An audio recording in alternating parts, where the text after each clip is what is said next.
म्हणणं एक आहे की बाबा एक चळवळीमध्ये कुठलाही राजकीय पाठबळ नसताना स्वतःच्या कर्तृत्वानं उभं राहून एक नावलौकिक मिळवलेला नेता आज आपल्यातून गेला आहे हे कोणाच्याही मनाला न पटणारं आहे।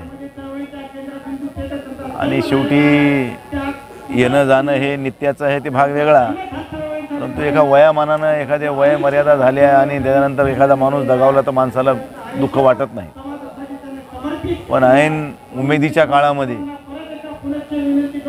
वाकोडे साहेबाचं जाणं हे कोणाच्याही मनाला चटका लावून गेलेला आहे। त्यामुळे आता ह्या वेळेस आपण त्यांच्या दुःखामध्ये सगळ्या परिवाराच्या आपण सहभागी होणं ह्याच्यापेक्षा काही वेगळं आपण करू शकणार नाही। परंतु ज्यांनी ज्या पद्धतीने चळवळ उभी केली, विजय वाकोडे म्हणले की अख्खा मराठवाड्यात नाही तर अख्खा महाराष्ट्र ओळखतो त्या माणसाला। अशा स्वरूपाचं काम, जिथं कटू होता तिथं कटुता, जिथं प्रेम तिथं प्रेम, परंतु नेहमी सामंजस्याची भूमिका घेणारा माणूस, अशी ओळख समाजात। आता काही लोक सगळ्या समाजामध्ये 4 चांगले असते 4 वाईट असते ते भाग वेगळा, पण कुठलाही चांगल्या वाईट प्रसंगामध्ये कधी सामंजस्याची भूमिका घ्यायची वेळ आली तर सगळ्यात पुढाकार घेणारा माणूस कोण आपल्या जिल्ह्यातला आंबेडकरी चळवळीमध्ये, तर विजय वाकोडे असं नाव आपल्याला इकडे केलं।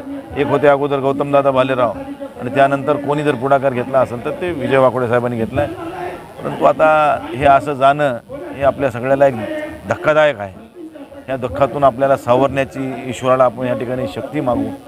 त्यांच्या परिवारावर दुःखाचा डोंगरा कोसळलेला आहे, हे दुःख पेलण्याची त्यांना ईश्वर शक्ती देवो आणि यातून त्यांना बाहेर काढण्यासाठी आणि वाकोडे साहेबाच्या आत्म्याला चिर शांती लावो, अशा स्वरूपाची आपण विनंती परमेश्वराला करू।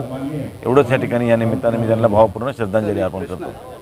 झालेलं आंदोलनात एका विद्यार्थी आंदोलकाचा झालेला मृत्यू, त्याला कारणीभूत असलेला प्रशासन आणि त्यानंतर या आंदोलनात नेतृत्व करणारे लोकनेते विजय वाकोडे मागच्या अनेक दिवसांपासून अस्वस्थ त्यांची तब्येत होती आणि काल घडलेली ही घटना, या घटनेला कसं पाहता साहेब एक लोकप्रतिनिधी म्हणून काय सांगता? त्यांची प्रकृती पहिलेपासून थोडी 10-20 होतीच, परंतु त्या परिस्थितीमध्ये हे 8-10 दिवस जे आंदोलनामध्ये जे काही झालेत आणि त्या 10 दिवसाच्या काळामध्ये बराचसा ट्रेस ह्या निमित्तानं नाही म्हणलं तरी त्यांना झाला, ह्याच्यात काही दुमत नाही।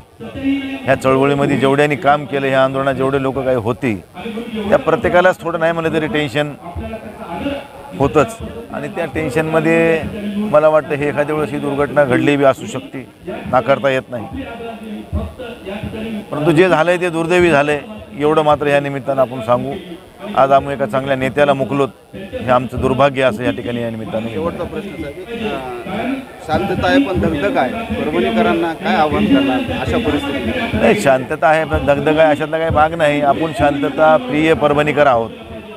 आजपर्यंत परभणी ही फक्त रेकॉर्डवर संवेदनशील म्हणून आपल्याला बघितल्या जाते आहे, परंतु आम्ही परभणीकर एक दुसऱ्याशी एवढे समरस झालेले आहोत की आम्ही एखाद्या वेळेस गरम बी होतो पण नरम कधी होतो हे कळतसुद्धा नाही, अशा स्वरूपाची ही परभणी आहे।